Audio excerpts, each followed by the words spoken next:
নজর রাখবো পরবর্তী সংবাদে।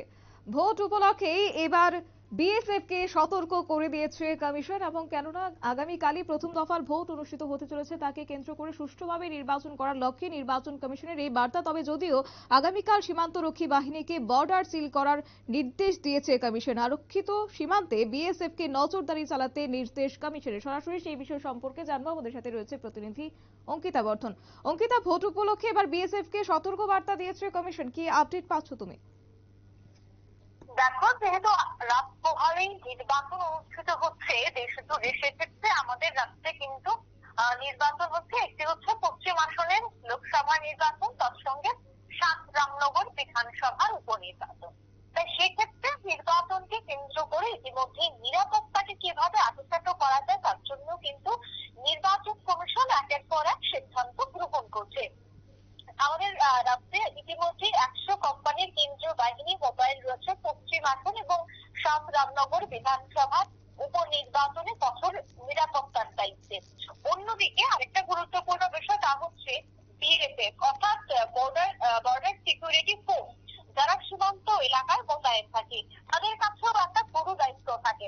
দেখো, নির্বাচনের প্রাক মুহূর্তেও আমরা দেখেছিলাম যে রাজ্যে অনুপ্রবেশকারীদের আনাগোনা, এই সমস্ত ঘটনা যেন ঘোষ পর্বে না ঘটে তার জন্য কিন্তু ইতিমধ্যেই দেখা যাচ্ছে বিএসএফকে কিন্তু কঠোর ভাবে তৎপর হতে বলে দিল এবার নির্বাচন কমিশন। নির্বাচন কমিশন বলছে যে ইতিমধ্যে যে সমস্ত বর্ডার এলাকাগুলি রয়েছে সে সমস্ত জায়গা যেন সিল করে দেওয়া হয়, তার দিকে যেন প্রথমে নজর দেওয়া হয়, তারই এক প্রকার ইতিমধ্যেই আহ্বান জানাচ্ছেন নির্বাচন কমিশন।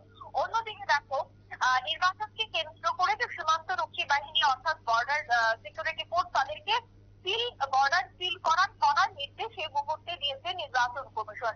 আরক্ষিত বা একেবারে রক্ষিত যে সমস্ত সীমান্তগুলি রয়েছে সে সমস্ত অরক্ষিত সীমান্তে বিএসএফ কে বিশেষ করে নজরদারি দিতে নির্দেশ দেওয়া হয়েছে।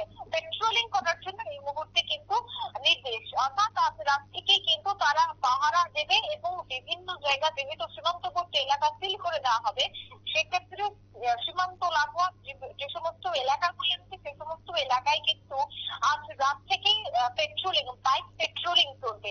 আর সেই বাইক পেট্রোলিং এর মাধ্যমে তদারকি রাখা হবে সীমান্তবর্তী এলাকাগুলিতে, যেহেতু একেবারে স্পর্শকাত সে সমস্ত এলাকা।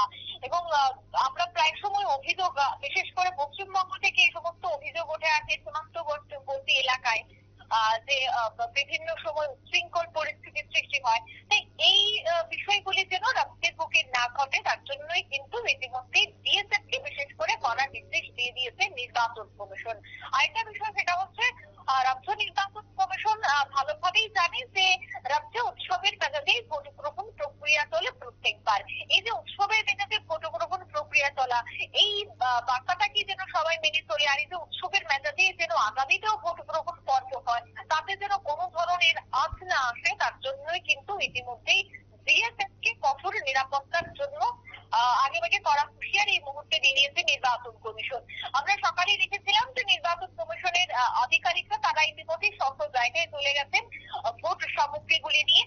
এবং অন্যদিকে যারা বিএসএফ আধিকারিকরা রয়েছেন, যারা আধাসামরিক বাহিনী রয়েছেন, তাদেরকেও কিন্তু বিশেষ বার্তা থাকে নির্বাচন কমিশনের। কিন্তু সীমান্তবর্তী এলাকাগুলিতে যেন আরো বেশি নজরদারি বাড়ানো যায় তার জন্য কিন্তু বিশেষভাবে এই নির্দেশ।